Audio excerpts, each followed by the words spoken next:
Oi, minha filha, tudo bem? Hoje é dia 17 de março de 2024 e eu tô aqui na casa da Lilian em Santos, domingão. Tô sozinho aqui, ela saiu pra fazer umas coisas e eu tô, bom, sempre pensando qual é o dia no futuro que você vai ver esse vídeo, né? Talvez nunca, talvez veja. Tava pensando uma coisa e resolvi gravar pra você sobre o nosso amortecimento, o nosso coração que vai ficando de pedra. E a gente começa a ligar menos para o outro, né?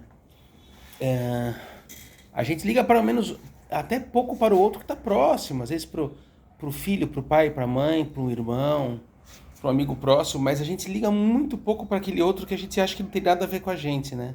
O pobre, aquele que está largado pela rua, que está esparramado pelo chão, o mendigo, a gente olha e diz, não tem nada a ver comigo, né? Eu não fiz nada para essa pessoa ficar assim fodida, deve ter sido ela que fez alguma coisa errada, e por isso que ela está aí largada na rua, né?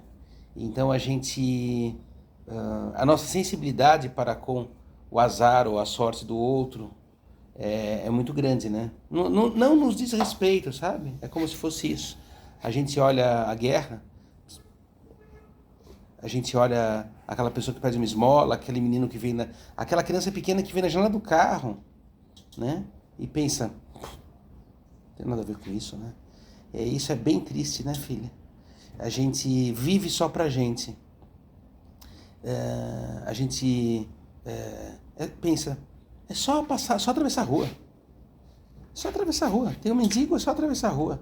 Tem um pobre pedindo o negócio no vidro do carro, é só não abrir o vidro.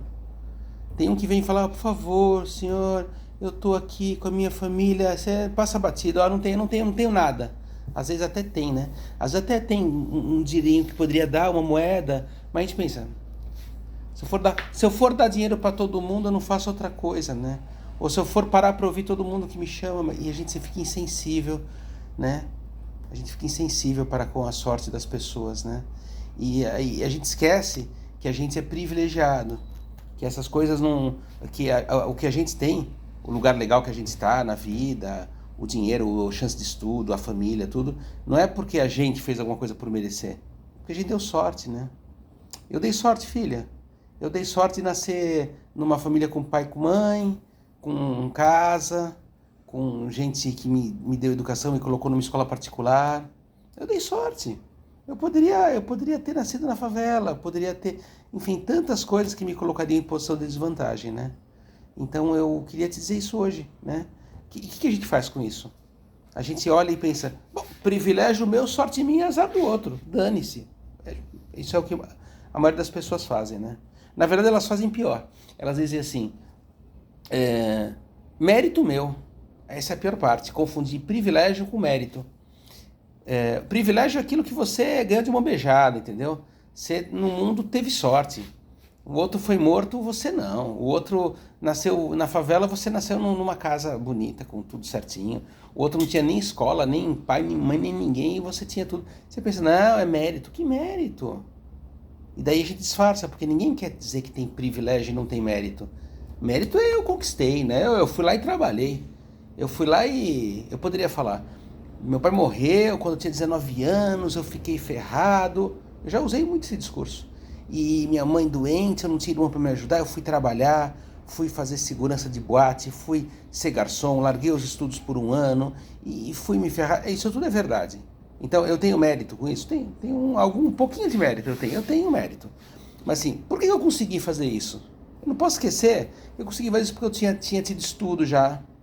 Eu já tinha um teto para morar. Claro, aquele teto ficou, de uma certa maneira, ficou ameaçado. A gente podia perder tudo, mas a gente tinha, eu e minha mãe. A gente tinha onde morar.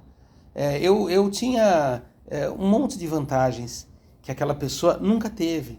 E aquela pessoa teve que enfrentar uma dureza dessas com 3 anos. Eu enfrentei com 19. Né? Então, assim, eu tive privilégio pra caramba. Né? Também tive um pouquinho de mérito. Um pouquinho de mérito eu tive. Eu tive um pouquinho de mérito. Mas eu sou saudável. Eu não sou cego. Eu poderia ser cego. Eu não sou cego, eu não sou deficiente físico nem intelectual. Tenho pé, braço, mão, tudo. Pô, pra trabalhar foi beleza, né?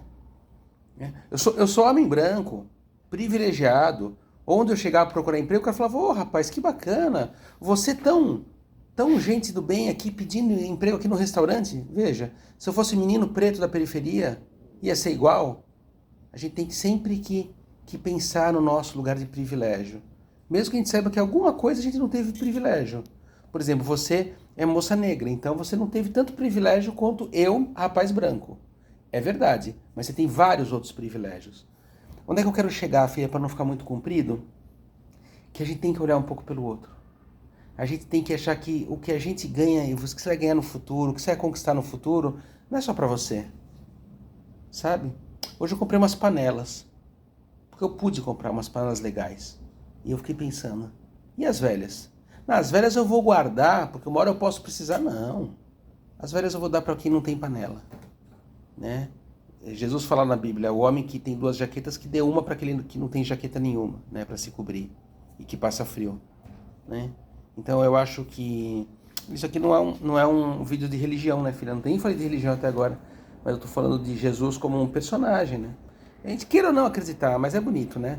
Olhe pelo que está caído pelo caminho. Vamos pensar no que nada tem. Às vezes uma palavra, às vezes uma moeda. Ah, mas eu vou dar uma moeda, eu vou dar um dinheiro, ele vai beber.